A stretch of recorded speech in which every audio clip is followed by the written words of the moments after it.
Boa noite, amigos. Mais um episódio do The Dealers para você.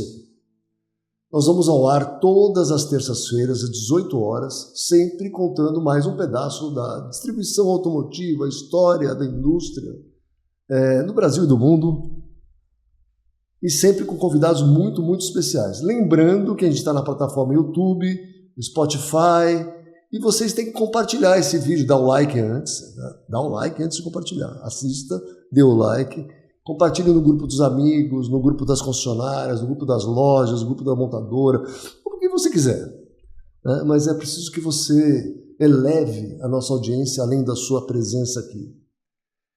Hoje, eu vou ter que ler o currículo dele é muito longo, gente. Então eu vou ter que ler. Já começou me chamando de velho, né? Eu tenho um convidado especialíssimo, que a gente conhece há muito tempo, né? Cadê aqui? Abriu aqui, perfeito. Ó, ele tem mais de 30 anos de experiência em marketing, né? Ele já atuou em grandes agências de publicidade, administrou contas de grandes marcas. Ele tinha a sua própria agência e vendeu para a Omnicom e trabalhou em uma única montadora. Aí, quando ele diz que trabalhou em uma única montadora, tem um detalhezinho pequeno que ele foi CEO da Stock Car Brasil, tá, gente? Então, nesse intervalo, assim, ele trabalhou em montadora, foi CEO da Stock Car, voltou, tal. Mas eu vou até dizer um negócio que teve um cidadão que veio fazer um podcast comigo aqui, que é um amigo querido meu também, que é o Marcos Danara. E ele falou que ele era o senhor Mitsubishi. Eu tenho dúvidas agora, eu vou colocar para o senhor Marcos aqui minhas dúvidas, porque tem uma outra pessoa aqui que, para mim, é um senhor tanto Mitsubishi quanto o senhor. Estou aqui com o Fernando Giulianelli. Não, senhor, só para não perder o emprego, o senhor Mitsubishi chama-se Eduardo Souza Ramos. Muito boa essa. Eu tenho boleto para pagar, tá? Não me põe em maus lençóis, mas o Marcos... Meu, muito obrigado por ter vindo aqui. Muito obrigado por comparecer aqui no The Dealers Podcast. É muito legal, gostoso estar aqui com você e a gente bater um papo, na verdade, de uma coisa que a gente ama tanto, que é automóvel, né? Assim, esse mercado... E eu já tive em alguns lados, né, de publicidade, do lado da competição automotiva e muito do varejo automotivo, mas eu brinco que eu falo que vocês já devem ter ouvido essa piada, mas para mim funciona muito bem, que a minha mãe falou medicina, eu entendi oficina. Então eu estou sempre perto dos nossos amados automóveis.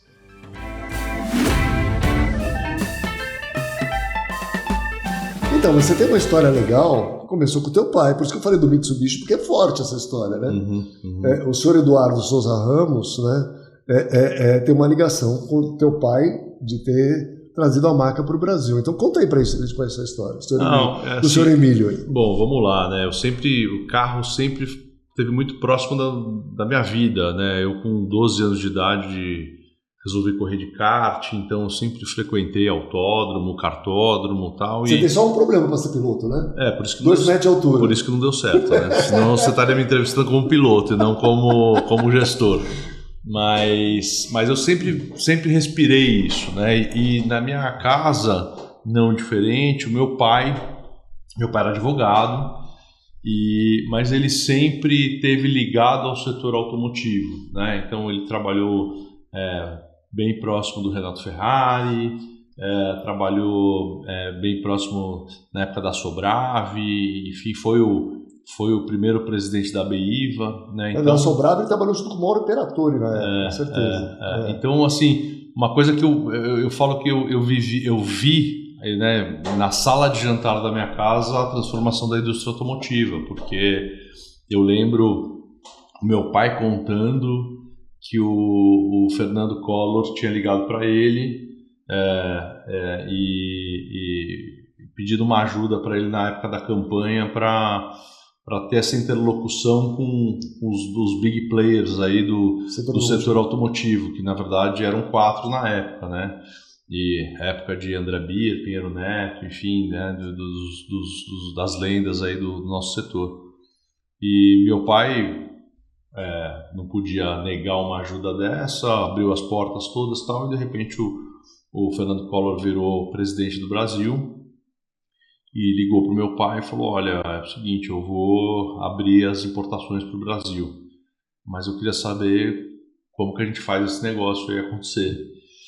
E aí o meu pai falou, olha, acho que a primeira coisa é a gente conversar com os grandes varejistas, os grandes grupos de concessionário do país. E aí foi com o Garavello, com o Reginaldo Regino, com o Carlos Alberto de Oliveira Andrade, Eduardo Souza Ramos, Gandini, enfim, não quero esquecer ninguém, mas já esqueci, né? Mas você concorda, vamos falar, desculpa interromper você, não, vai lá. O Fernando Collor foi um grande transformador do setor automotivo de alguma forma, um período curto, foi. Mas o gatilho foi dele. Foi dele. E o meu pai, olhando essa oportunidade também de negócio, ele trouxe para o Brasil, junto com o grupo panamenho, a Lada e a Subaru para o Brasil. Então, assim, eu vi toda essa transformação acontecer na sala de jantar, porque como era um tema que eu me interessava muito, apesar de ser jovem na época, eu babava nas histórias todas, tal. Por exemplo, tive com o Ayrton e com o Léo e com o Bira, quando eles trouxeram em 94, se eu não estou enganado, a Audi para o Brasil, e estava naquela festa, né, no aeroporto, o Ayrton lançando o Audi 80 e o Audi 100. Então, assim, eu vivi muito isso e por gostar muito disso, continuo vivendo isso. Não, mas tá, e a ligação do teu pai, do seu Emílio, com a Mitsubishi, me conta aí. Não, então, foi um pouco isso, assim, quando começaram as importações para o Brasil, o Reginaldo Regino que pegou a BMW, enfim, o Caoa pegou a Renault, o Garavello pegou a Hyundai, o Grupo Verde pegou a Chrysler, enfim, e o Eduardo pegou a Mitsubishi. Entendi. E aí eles falaram assim, cara, a gente precisa pelo menos ter uma voz ativa nesse setor. Eles montaram a BIVA. Vamos montar a BIVA.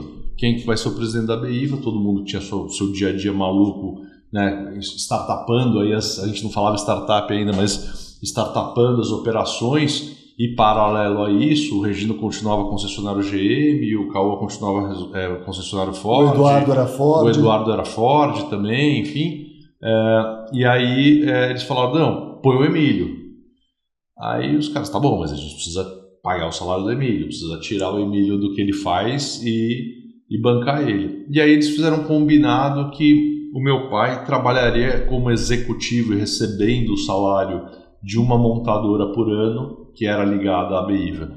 Então, em 1994, o meu pai passou pela Mitsubishi, já com data para começar e para terminar o expediente dele lá, mas eu lembro que ele ia de manhã para a BIVA e à tarde para a Mitsubishi.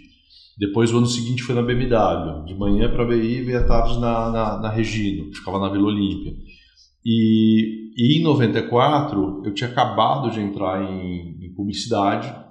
Aí vem eu já estou fazendo um pouco da passagem do bastão da minha história com a MIT, né? Aí eu tinha entrado na faculdade de publicidade e tal, porque era a única faculdade que talvez me interessasse, eu não era um cara muito acadêmico, e corria de carro.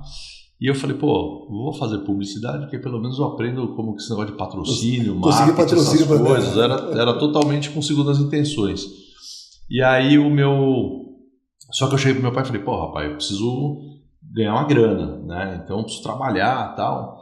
E já me matriculei na faculdade à noite. Ele falou, se você quiser eu falo com o Eduardo aí pra você virar vendedor da Brabus aqui, que é concessionária na Avenida dos Bandeirantes, para vender uns carros e ganhar uma grana. Eu lembro que na época, assim, um vendedor tirava mais ou menos uns $2.000 por mês, que era dinheiro pra cacete. E aí eu virei vendedor na Brabus. Olha que legal. Foi muito legal para a minha história, e né, até hoje, quando, por exemplo, eu subo no palco para falar na rede das nossas convenções de concessionário e tal, eu falo, cara, eu sei exatamente como é que é a dinâmica, lógico que mudou muito de lá para cá, mas é o jeito que o cliente entra, as dores do cliente. Então, assim, eu vivi com a barriga no balcão 2 anos, modéstia à parte, fui um ótimo vendedor. Vendia muito? Vendia bastante, cara. Vendi 3000 GT, vendi Eclipse, vendi L200 na época não era Triton, Pajero, enfim. E os carros eram muito mais difíceis de vender do que é hoje, porque... Né, não tinha internet. Não, cara, eu lembro eu lembro que eu ligava, cara, eu tinha assim, me deram 3, 4 telefones do pessoal de lojista, e eu ligava para cotar os carros. Eu falava assim, cara, tem um cara aqui com uma F1000 aqui, 91, quanto você paga? A gente não tinha departamento de seminovos, então não tinha uma área estruturada para comprar os carros, repassava os carros e queria vender o zero, né? Então eu aprendi muito isso. E aí chegou um dia que eu cheguei para o Eduardo e falei, pô, Eduardo, queria super te agradecer esses 2 anos que eu tive aqui e tal, mas eu consegui um estágio numa agência de publicidade e eu quero virar publicitário. E aí ele super entendeu e eu fui para essa agência de publicidade que coincidentemente ganhou a conta da Mitsubishi depois de alguns meses e eu passei a atender a conta. Olha que legal. Mas e você já tinha formado? Eu já tinha formado. Tá. E depois, então você ficou a faculdade inteira como vendedor? Exatamente. Depois... Os 2 primeiros anos como vendedor e os 2 últimos anos como estagiário. Na verdade, depois eu já fui contratado tal, com atendimento, né, na área de negócios de agência. E aí, por ter essa paixão absurda com carro, eu virei meio especialista em atender contas do setor automotivo. Eu trabalhei um período na Léo Burnet atendendo a conta da Fiat. Depois voltei para a conta da Mitsubishi na agência. Então assim, o carro sempre teve que ter esse elo de ligação com alguma coisa que eu faça na vida. Bom, agora eu vou fazer a pergunta que não quer calar, né? Como é que tá? Polêmica. Olha, não é polêmica, sem polêmica. Não, mas poxa, eu fiquei surpreso quando você virou CEO da Stock Car. Eu falei, por quê? Qual é o sentido? Tal? Óbvio, conseguir uma pessoa especializada em marketing, ter mais patrocínio e tudo mais. Mas ser CEO de uma categoria de corrida envolve muito mais que só patrocínio. Sim. Tem uma série de coisas aí que você tem que administrar. Conta um pouquinho essa experiência. Acho que foi um pouco assim, né? Primeiro, desde os 12 anos, ligado ao setor ao motorsports, né? Então, assim, eu corri na mesma geração, né? Não junto na pista, mas na mesma geração do Rubinho, do Christian. O Christian é muito mais velho do que eu. Ele vai ficar puto. Mais velho que eu também, tá, Christian? Mais André Ribeiro, enfim, Tony, esse pessoal. E eu fui companheiro de equipe aí um pouquinho mais tarde do Cacá Bueno, numa categoria que chamava Fórmula 1. E a gente conviveu muito tempo junto, 2, 3 anos juntos e tal. E quando eu estava numa agência, em 2002, toco o telefone, um dia era o Galvão Bueno no telefone, né? Minha secretária falou assim, olha, não tem alguém tentando te passar um trote imitando o Galvão. Porque o Galvão todo mundo imita, né? O Silvio Santos e o Galvão todo mundo sabe imitar. E aí eu atendi e o Galvão me chamou por um apelido que ele tinha me dado. Eu sabia que era esse apelido, que era Espanador da Lua. Porque ele tá me vendo sentado, eu tenho 1,96 m. Eu falei, puta, é o Galvão. Aí, fala, Galvão, tudo bem? Então ele falou, porra, tô aqui folhando o Meio Mensagem aqui na Globo. E, pô, você virou publicitário, você de repente desapareceu do mundo das corridas e virou publicitário e tal. Eu falei, pois é. Cara, percebi que eu não seria um talento absurdo como piloto, então resolvi sair da mesa e tocar outra coisa, mas continuo trabalhando com carro e tal. Ele falou, puta, cara, o Kaká acabou sendo demitido da Peugeot na Argentina, porque o Kaká tinha mudado para a Argentina para correr na TC2000, que é a categoria mais forte lá da Argentina, um piloto de fábrica da Peugeot. E lembra da época do Curralito e tal? Lembro. E ele vai voltar para correr da Stock Car numa fase nova, Stock Car tá vindo para a Globo e tal. E aí ele falou, você não quer ser empresário dele? Eu falei, pô, mas eu nunca fui empresário de piloto. E assim, piloto de Stock Car tem empresário? Eu sei que piloto de Fórmula 1 tem empresário, né? Vai sobrar o quê para mim? Um pneu usado? Aí ele falou, não, pô, não sei o quê. Aí eu voltei para casa. Um capacete seminovo. Aí eu voltei para casa, conversei com a minha esposa e tal. E a Cri, a gente tinha acabado de casar. E ela estava grávida da minha primeira filha. Aí ela chegou para mim e falou assim, pô, mas você não precisa sair da agência para ser empresário do Kaká. Bom, minimamente você vai viajar nos finais de semana para corrida, vai se divertir, vai rever teus amigos de infância e tal. Cara, se for uma merda, você sai, você não tá mudando. E aí eu comecei a empresariar o Kaká e o negócio começou a dar super bem. E chegou uma hora que eu tava... O que era empresariar? É arrumar patrocínio? Arrumar patrocínio e cuidar dos patrocínios. Tá. Né? Então, assim, a parte mais comercial.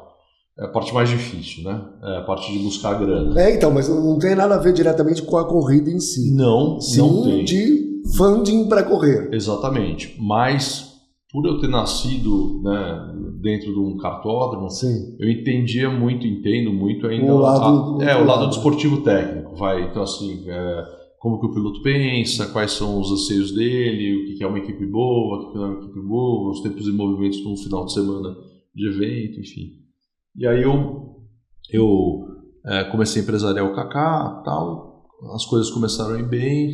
Aí o Tony me ligou, falou, pô, cara, você não quer também cuidar da minha carreira? Aí, junto com um cara que virou meu sócio, meu irmão mais velho, que a minha mãe não teve, que é o Geraldo Rodrigues, e a gente montou, né, na verdade já existia o escritório de gerenciamento de carreiras, que ele gerenciava a carreira do Tony e do Zonta. A gente montou a Reunion Sports Marketing, que virou uma empresa grande. A gente fez durante 10 anos a estratégia de marketing esportivo da Red Bull, enfim, virou uma agência de marketing esportivo. Que legal. E a gente, em 2005, a gente viu uma oportunidade de comprar uma equipe de Stock Car, junto com o Avalone. Compramos e contratamos o Christian Fittipaldi como piloto. O Christian era piloto da minha equipe, eu era um dos sócios da equipe. E quando ele veio para Stock Car, e o Felipe Maluí.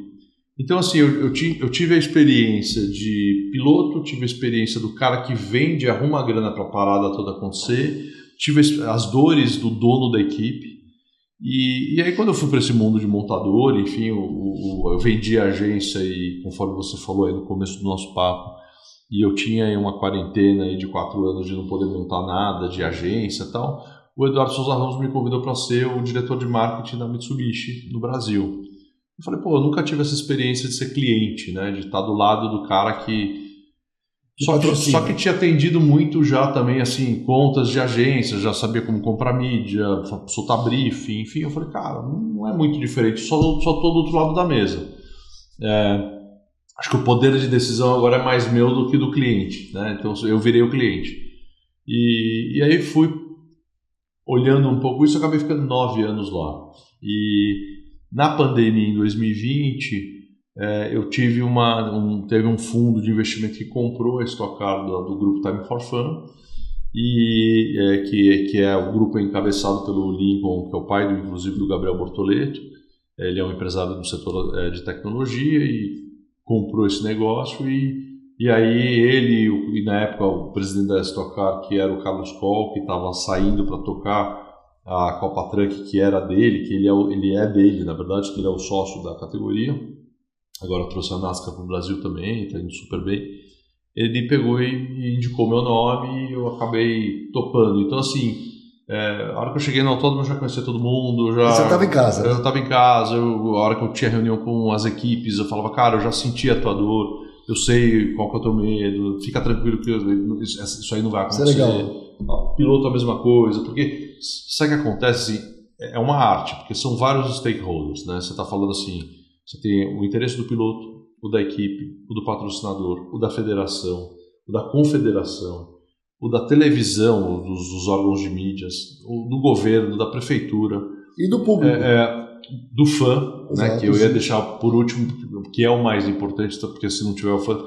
Então, assim, você tem que ser um embaixador, um diplomata, para ficar ajustando os interesses de todo mundo e deixando aquele negócio equilibrado. Porque é igual muito com montadora, rede e cliente. Né? A gente vai falar muito sobre isso, mas assim, não adianta só a montadora estar se dando bem, a rede não está se dando bem, e não ter uma oferta para o cliente, não adianta o cliente ter as melhores condições do mundo e tudo do bom e do melhor, só que o negócio de concessionária e de montadora não é saudável, que vai chegar, vai quebrar esse negócio e o cara vai ter um carro de uma montadora que quebrou, e aí ele também vai se prejudicar. Então, assim, como tudo na vida, o equilíbrio e o bom senso sempre é o desejado. Muito legal. E você ficou quantos anos na... Eu fiz 5 temporadas lá. Sim. Eu fiz 2020, 21, 22, 23 e 24. No meio do ano passado, eu comuniquei a minha decisão ao fundo que eu não queria renovar o meu contrato. Numa super boa, mas assim, é que realmente a minha vida privada estava sendo muito penalizada. Só para você entender, em 24 eu dormi praticamente 100 noites em hotel, fiquei 24 finais de semana viajando, perdi um monte de festa de amigo, de família, de evento de família, enfim. Minha filha, por exemplo, foi morar na Austrália, eu estava em Goiânia e não consegui falar tchau para ela. E depois tive que pegar um avião na Austrália porque eu fiquei com um mega peso na consciência. Então assim, foi um momento muito legal da minha carreira, mas que eu cheguei e falei, cara, já cumpri esse papel, vou muito fechar legal. Esse ciclo e vou continuar em outras coisas aí. Muito bom. Vamos voltar para a Mitsubishi, então. Vamos. É assim, ó, você está lá desde o começo, de certa forma, indiretamente. Quando eu cheguei, tudo era mato. Tudo era mato. Então, ainda bem que a gente é 4x4. Eu vou dizer a minha visão, porque eu trabalho com a Mitsubishi também, através da Mega Dealer e tal, há mais de 20 anos. Uhum. Né? A gente tem quase de tudo junto lá. E eu trabalhei para as outras montadoras também. E eu notava assim, que a Mitsubishi, eu usava um termo, não é pejorativo nem nada, entre aspas, mas era mais caseirinha. Era uma coisa assim, como se fosse uma grande rede de concessionárias, mas administrada dessa forma. E eu notei, assim, de uns tempos para cá, uma grande mudança.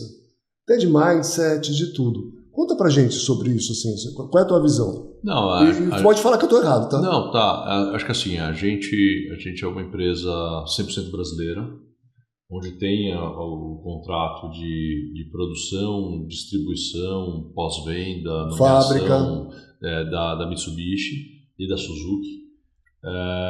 E foi uma das poucas empresas que se manteve com a sua essência, talvez o Gandini, enfim,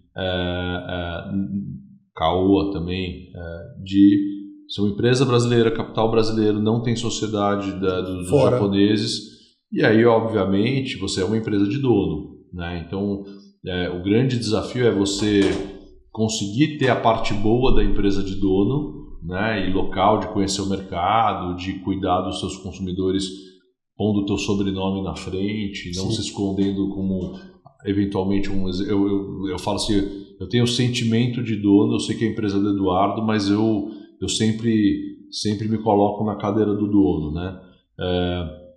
Então assim, a gente sempre tomou muito cuidado com os passos, porque não dá para passar a mão no telefone depois de 1, 2 anos de resultado ruim e pedir dinheiro para a matriz. É o contrário, né? Você precisa pagar todos os royalties e tal. Então talvez ela tenha um pouco mais desse cuidado talvez de movimentos mais abruptos do ponto de vista de gestão. Eu acho interessante porque assim, você falou uma coisa muito importante, que eu falo também ao contrário, né? Montadora no Brasil não tem dono. A gente é o contrário. Exatamente.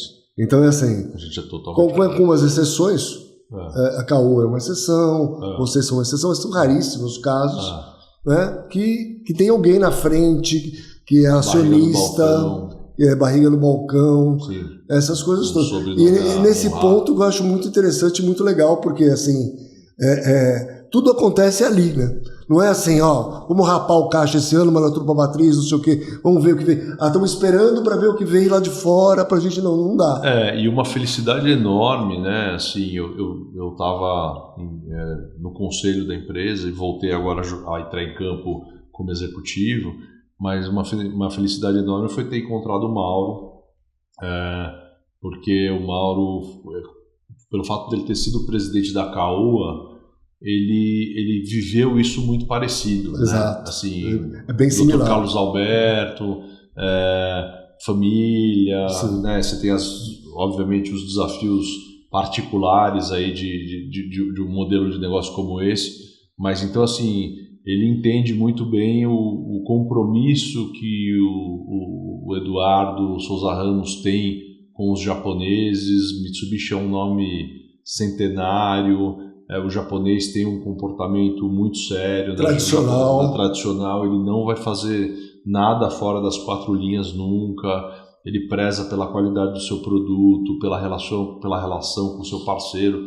Então, assim, diferente do que a gente vê em alguns casos, eu não estou aqui para falar de outros casos, estou aqui para falar do nosso, existe esse compromisso muito forte, muito na pedra, assim. Então, o Mauro trouxe essa senioridade para o negócio de tocar uma empresa familiar, uma montadora, mas trouxe todo o know-how e também toda a provocação e liberdade para os executivos do núcleo duro da empresa poderem utilizar a tecnologia, trabalhar de uma forma talvez diferente do que sempre foi, né? Então aquela história do isso sempre foi assim não existe mais. Assim. Tanto é que você ocupa um cargo que nunca existiu, que é o vice-presidente de inovação, não é isso? Isso. O que faz o vice-presidente de inovação? Eu cuido da parte de branding e inovação, e assim, a inovação ela é de propósito, de uma certa forma, bem ampla, porque onde a minha área consegue identificar oportunidades de inovar, independente se é na área jurídica, se é na fábrica, se é na área de marketing, na área comercial, eu invisto o tempo necessário para entender o negócio, para ver se isso vai tirar dores que eu vejo que os diretores, os nossos pares têm, e aí eu proponho para que a pessoa responsável por aquela área na companhia, né, eu não decido isso por eles, porque cada um tem a sua caneta e a sua cadeira, falo, olha, talvez você esteja aqui num dia a dia louco para fazer os carros na fábrica e tal, mas pô, eu vi um case de automação industrial muito legal, achei o fornecedor, conversei com o cara, é aplicável para o nosso negócio, para em pé do ponto de vista econômico, você não quer encabeçar essa iniciativa?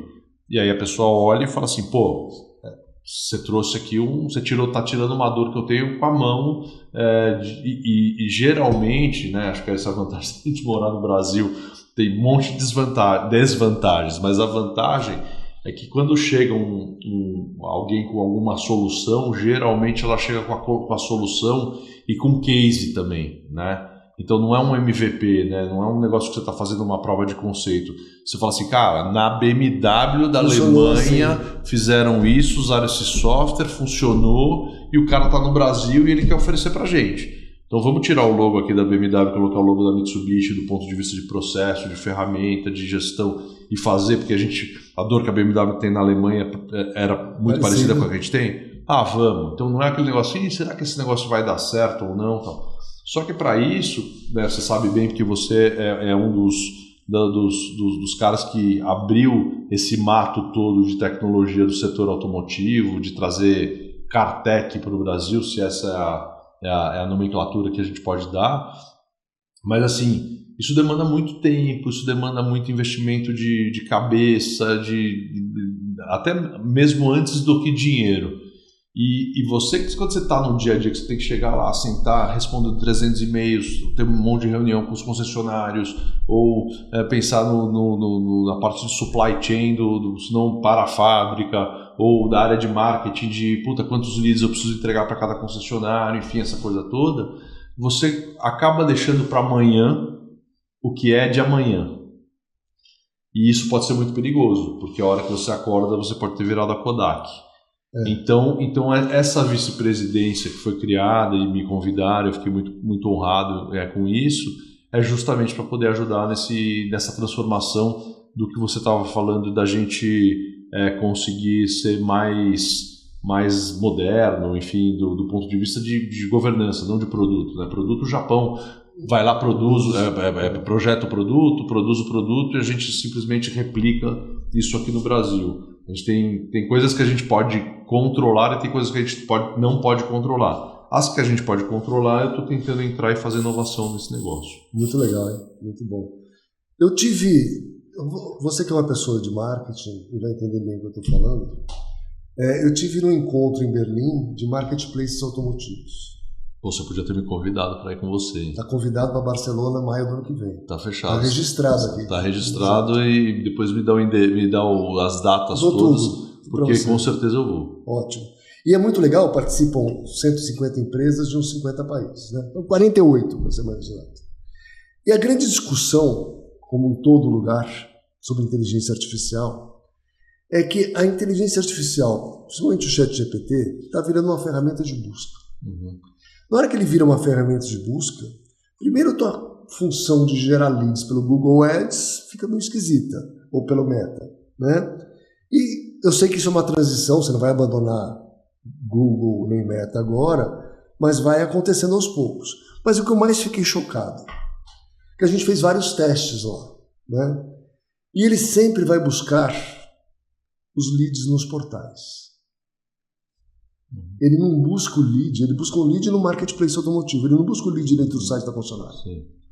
Então, vai ter outra transformação, além de você dividir, vou ter uma verba, eu tenho 100 mil para gastar, gasto 30 no Meta, 30 no Google, vou ter que gastar 30 no GPT de alguma forma, não sei como. Mas eu vou ter que criar também relevância nos sites, nas VDPs dos sites das concessionárias, para que a inteligência vá lá e busque aquela informação também. Sim. Isso muda o jogo de uma forma absurda. Eu estou falando do nosso setor, deve afetar todo mundo. Não, o setor aéreo, por exemplo, imagina. Buscar sítios aéreos, por exemplo. Passagem.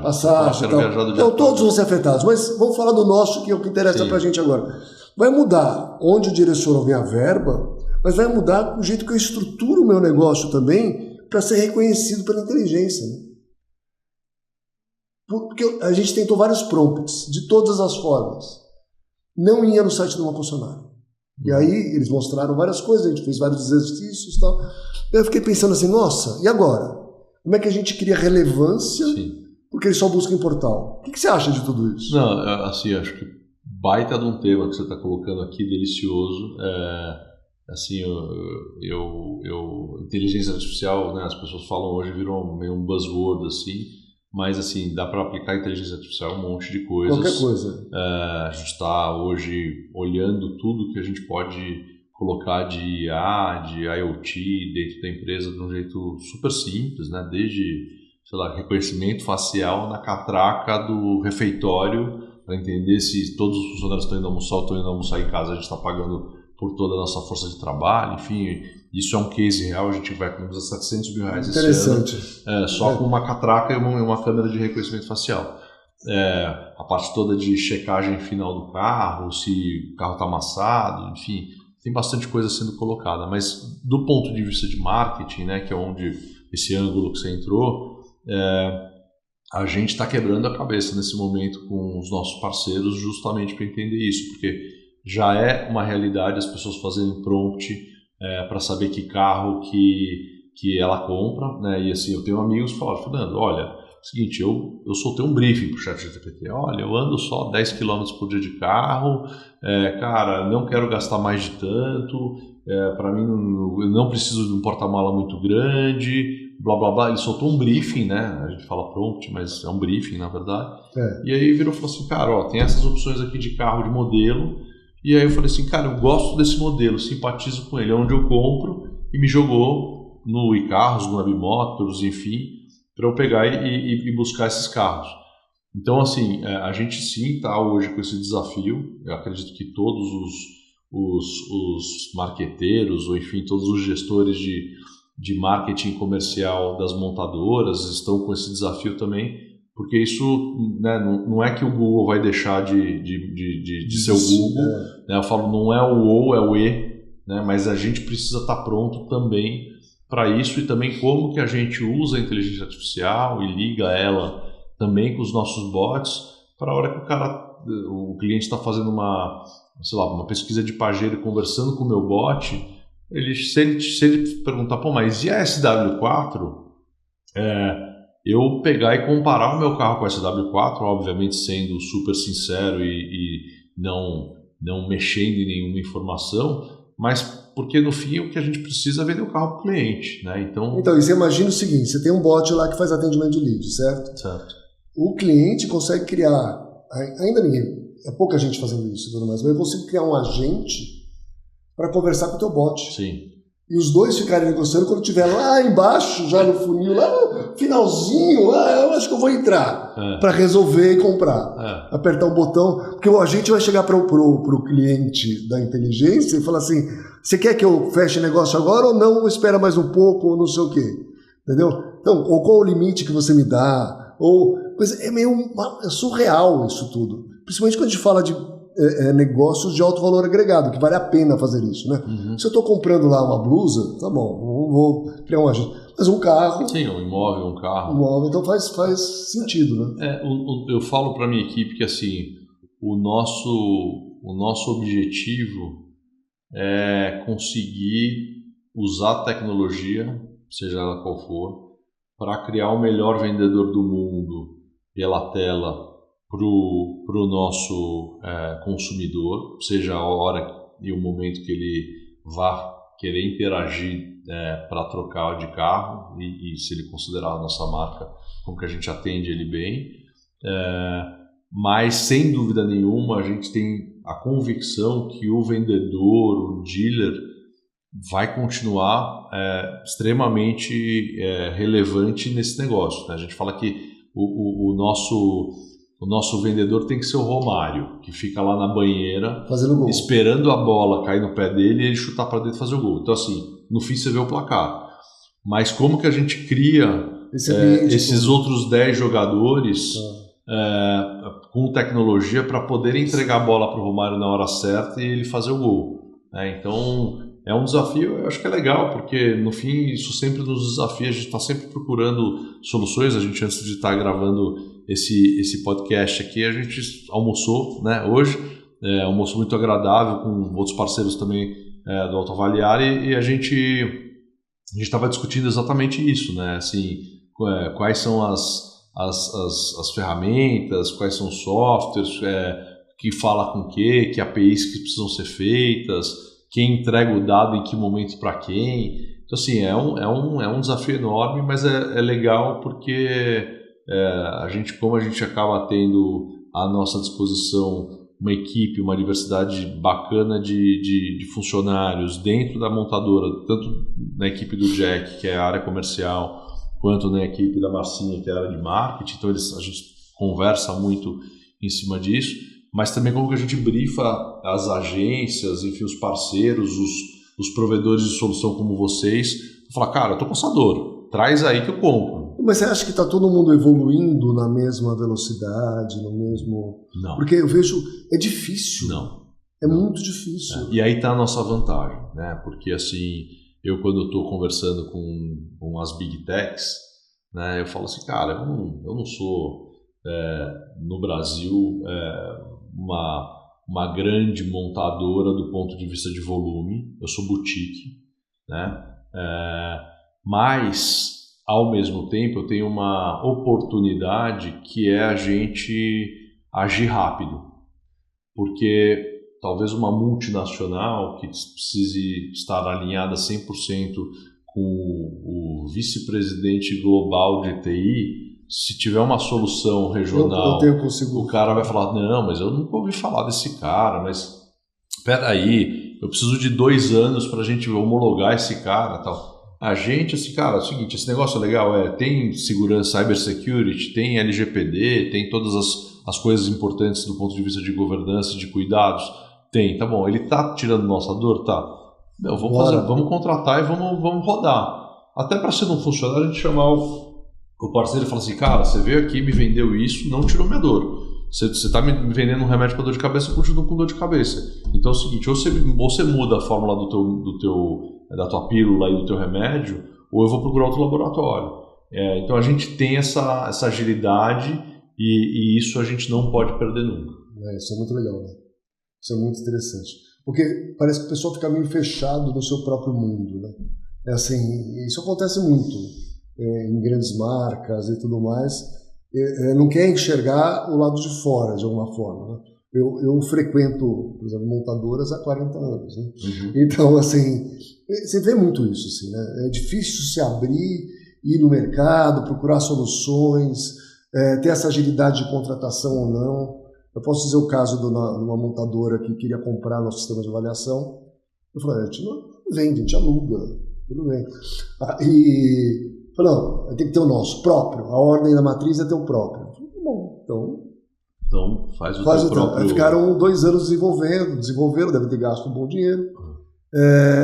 E aí no fim a rede não usou. Aí chamaram a gente e falaram assim, dá para adaptar um pouquinho de vocês para ficar parecido aqui? Falei, dá, não tem problema nenhum. E usa o nosso hoje, 100% da rede. Né? Então, isso é interessante, porque a gente vê as montadoras, né, assim, sofrendo com isso, e no teu caso você tem, como vice-presidente de inovação de uma montadora que tem dono, né, consegue tomar decisões mais rápidas e tudo mais. Até que você criou um road to sale todinho digital, que a pessoa pode fazer realmente um e-commerce de compra de veículo, né? Sim, com trading, com financiamento, seja lá como for. Sim, né? sim. A versão 1 a gente consegue entregar o nosso estoque. Já pode falar sobre isso, né? Já lançou, Podemos, já lançamos. A gente está fazendo rollout da rede toda, mas em parceria lá com o pessoal da Cox, a gente desenhou isso e é uma ferramenta muito legal. A gente acredita que não necessariamente o cliente vai dar o last click, vai comprar o carro pela internet. Eu não acredito que, lógico que vai acontecer, mas não é esse o nosso principal objetivo. O nosso principal objetivo é, com uma clareza e no momento que o cliente quiser, não no momento que a gente está com a loja aberta, ele poder olhar o nosso estoque, ele poder escolher o nosso produto, ele poder entender, obviamente, tudo que o produto oferece, quanto ele custa de verdade, fazer toda a parte de rodar o crédito dele, ter o crédito dele aprovado, e não simplesmente o crédito aprovado, não uma mãozinha falando assim, seu crédito foi aprovado, é o seguinte, seu crédito foi aprovado em todas essas possibilidades. Você quer dar mais dinheiro na frente, você quer dar mais dinheiro na hora de devolver o carro, você tem a reguinha lá para falar, cara, o meu share of wallet para pagar o meu financiamento é de R$5.000 por mês. Então eu vou arrastar até R$5.000 por mês e eu vou descobrir que eu tenho que dar uma entrada maior, um residual maior. Então você consegue customizar e tudo isso enquanto o cliente está no momento de compra. No momento de compra, ou no momento de entender, de entendimento, de descoberta. Tal. Ele consegue montar o carro todo. Isso está ligado já com o motor de crédito. Então, assim, tudo que a gente está colocando lá só vai conseguir mostrar para ele do jeito que pode ser se o nosso banco parceiro, os nossos bancos parceiros já tiverem aprovado isso. Né? Então, a gente não está simulando para o cliente alguma coisa. Aí o próximo passo, a gente pergunta se ele quer dar um carro seminovo na troca, ele coloca a placa do carro, ele entende qual que é o valor transacional de mercado do carro dele para compra e para venda, ele entende também que não é a Mitsubishi que está precificando, quem está precificando é o mercado, é igual ao dólar, né? Seguinte, não é o dono do banco X que está falando quanto que o dólar vale no dia, é o dólar do mercado. É o dólar do mercado. Então também você sai um pouco daquela saia justa que a gente sabe que acontece, né, tá pagando um pouco do cara olhar de repente num portal de compra e achar que só vê preço final, preço cheio, enfim. E aí ele já monta as principais informações para ele definir o jogo. A versão 2 que a gente está desenvolvendo, que é uma sofisticação, que a gente vai destravar também ele poder jogar no carrinho acessórios, ele seguro, configurar o carro completo, blindagem e licenciamento.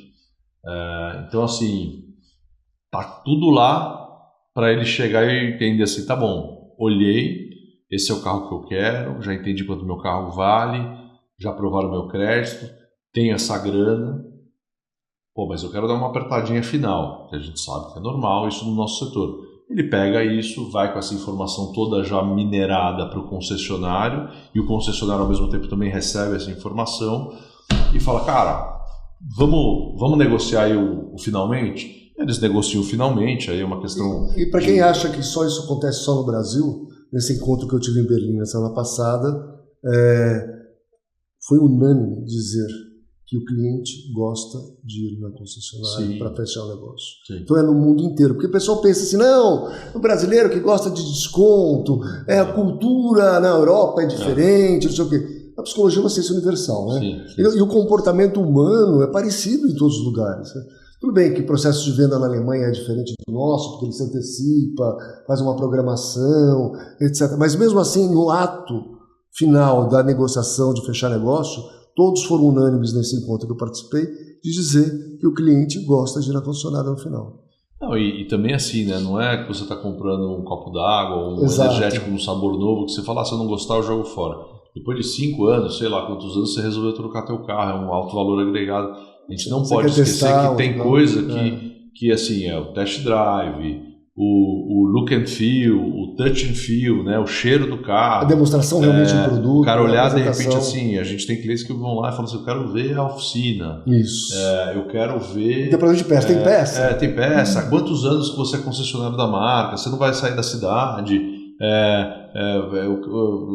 O cara quer olhar quanto que custa a manutenção do carro, né? Então, assim, tem o Total Cost Ownership, né? Que tem clientes que são clientes mais detalhistas, né? Que querem saber. Então, assim, a gente tem que... Esse talvez seja um grande desafio de um gestor de uma montadora, que é assim, você precisa ter momentos que você pensa B2B, porque o nosso cliente é o concessionário e é ele que compra o carro e é ele que vai representar a nossa marca, é ele que vai vender, e que momentos que você precisa pensar B2B, porque no fim você que precisa ser a cara da marca, o comportamento da marca perante ao cliente, para que ele vá até o concessionário e faça a compra final. É isso mesmo. Muito interessante. Aproveitando esse momento que você falou assim, né, ele gosta de ver se tem peça, gosta de ver oficina, etc. Nesse processo de venda, você acha que um dia vai ter um lugar assim que vai ter um carro, um monte de tablet, o cliente configura para entregar em casa e pronto? Eu acho que é uma operação muito complexa, né? Assim, eu vejo a complexidade hoje de uma montadora do ponto de vista de supply chain, de conseguir alinhar os tempos e movimentos de todas as milhares de peças que aquele produto tem, porque assim, pouca gente pensa, é uma coisa tão óbvia, mas pouca gente pensa nisso, que assim, se faltar um farol de milha, porque o fornecedor do farol de milha, de neblina, não entregou lá na nossa fábrica, o Japão não deixa a gente liberar o carro para cegonha, para as carretas embarcarem. Olha que legal. É assim, é o seguinte, o carro precisa estar 100% montado, 100% validado, do jeito que o nosso contrato reza.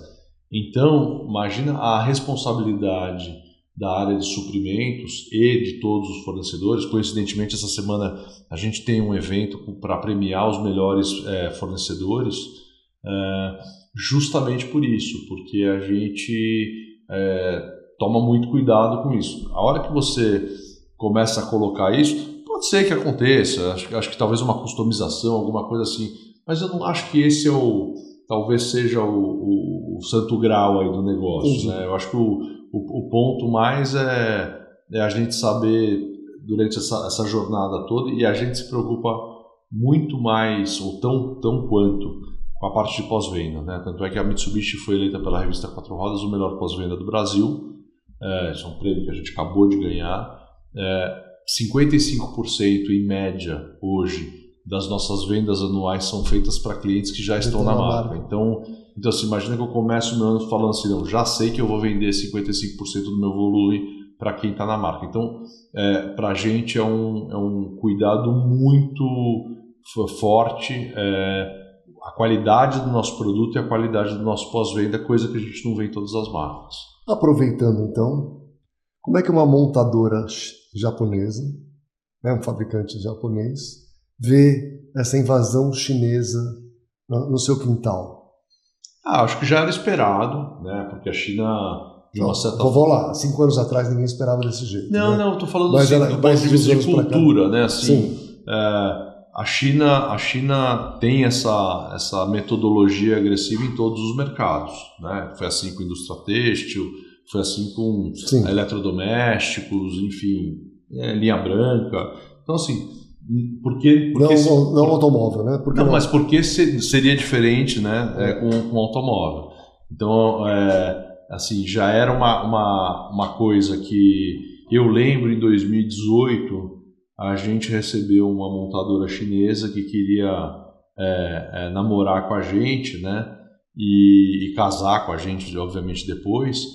E assim, o jeito que eles contavam pra gente o quão rápido e agressivo eles eram do ponto de vista de resolver as dores deles de design, esse tipo de coisa, a gente falou, bom, esses caras vão chegar chegando. Então assim, lógico que vou falar que tem espaço para todo mundo. Eu prefiro sempre olhar o lado bacana da coisa, o copo meio cheio. A minha visão do copo meio cheio é que, de uma certa forma, desafia um monte de alemães, japoneses, americanos, os que já estão, franceses, enfim. E isso é legal porque, de uma certa forma, que ganha o nosso consumidor, que vai ter cada vez mais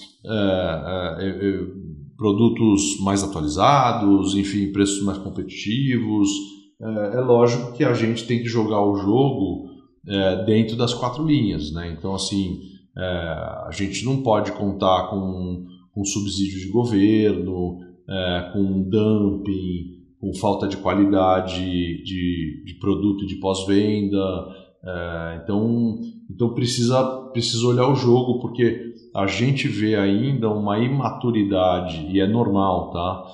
Às vezes, de um consumidor que entra num showroom e se depara com uma tela, de repente, grande no carro e fica lá hipnotizado pela tela, mas ele não entra debaixo do carro dele para saber que se aquele carro que ele está comprando de 400 cavalos tem uma suspensão com uma marca de amortecedor nível A, com um projeto nível A, se a marca do pneu do carro dele é uma marca que ele já ouviu falar, que ele conhece, ou é uma marca qualquer. Então, assim, a gente vê carros chineses de muita qualidade, né? Então não vou ser injusto com a indústria chinesa, mas a gente vê muito carro chinês de showroom, né? Que assim, o carro foi feito para ser bacana no showroom. Vou dizer assim a minha opinião sobre isso, assim, nem todo chinês é igual, né? A China é um mundo à parte, é um continente enorme, como se for um país que é um continente. Sim. Né? E tem fabricantes e fabricantes, tem muitos. Sim. Mas a minha questão sobre isso, assim, produto está claro, né? Nem todos vão ser iguais, e o cliente às vezes se encanta por um gadget mais bonitinho, tal. Isso vai levar ele não fidelizar a marca tanto dessas novas, né? Porque vai aparecer sempre mais um com um negócio mais legal. Sim. Né? Mas ao mesmo tempo, você não acha que vai ter um excesso de oferta no mercado? Acho que sim, mas a gente precisa conviver com isso, né? Não adianta a gente pegar e ficar se lamentando aí, nos lamentando com isso. Tem que encarar a realidade, né? Do mesmo jeito que Ford, Fiat, Volkswagen encararam quando chegaram os japoneses. Encararam quando teve a abertura de mercado, que a gente começou falando no nosso papo, e estão aí, estão saudáveis, estão com as operações em pé. Eu acho que talvez dê também oportunidade para alguns consumidores que não teriam acesso a algum tipo de tecnologia a terem e tal. O que eu acho muito errado, eu sou super crítico do ponto de vista de indústria, né? Assim, não sei se é o único lugar do mundo ou um dos únicos lugares do mundo que você reconhece e dá vantagens para o carro velho e não para o carro novo, né? Então, assim, você tem um IPVA que vai ficando cada vez mais barato do carro velho, que é o carro que vai mais quebrar na avenida, é o carro que vai, num acidente, vai machucar mais as pessoas, é o carro que vai poluir mais. Então, assim, é o carro que não dá emprego, né? Tanto emprego. Então, eu acho que o negócio está meio rabo balançando o cachorro, devia ser ao contrário. Devia ter um estímulo do governo ao carro zero para renovar a frota, você ter carros mais eficientes do ponto de vista de emissões, mais seguros, que quebram menos, a indústria automotiva nacional ser reconhecida, gerando mais empregos. Então, eu acho que é um ponto que deveria ser endereçado de uma forma mais forte do que é hoje. Claro. Aproveitando, então, falando de produto, e a nova Outlander? Produto maravilhoso, né?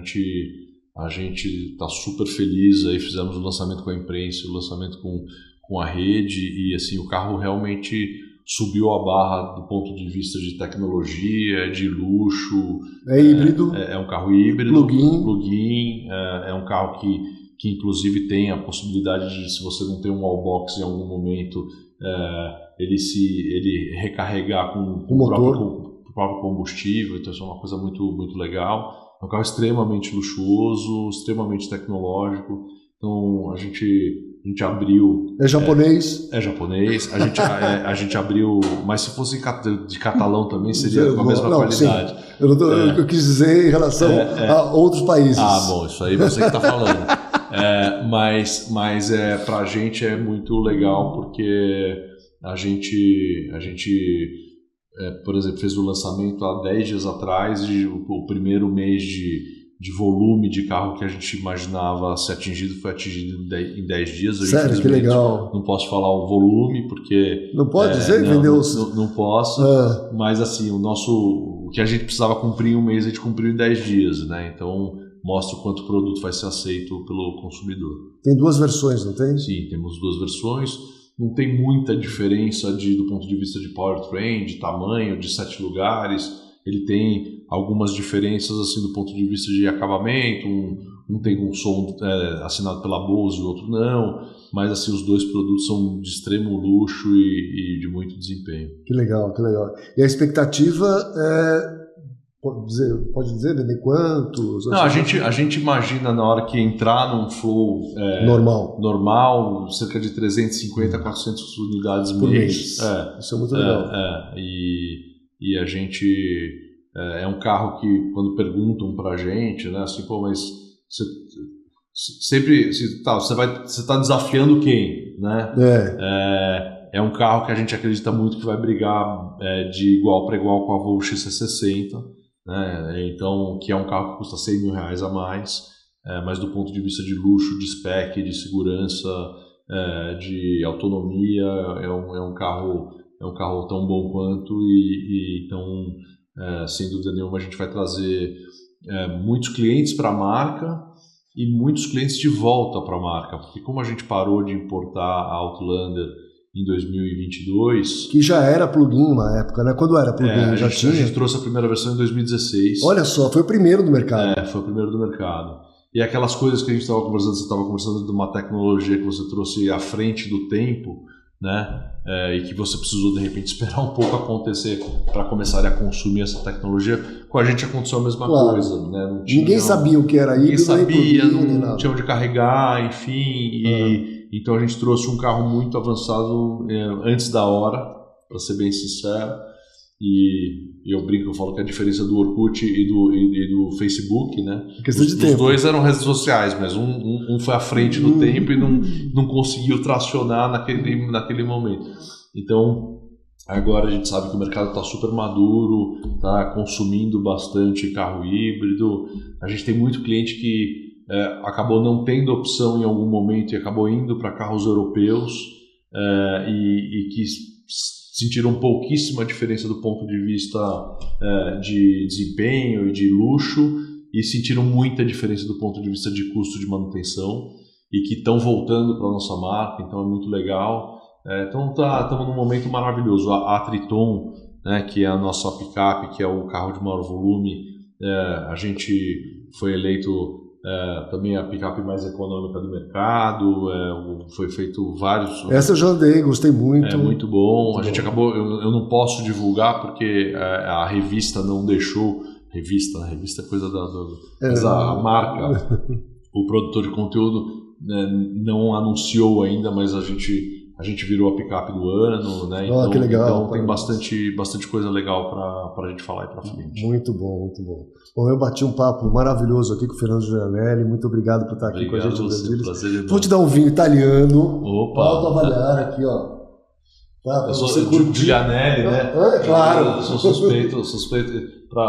Muito obrigado. Abre aqui assim, né? Tá bem. Pode mostrar? Por favor. É um importador aqui de vinhedo que traz pra gente. Muito obrigado.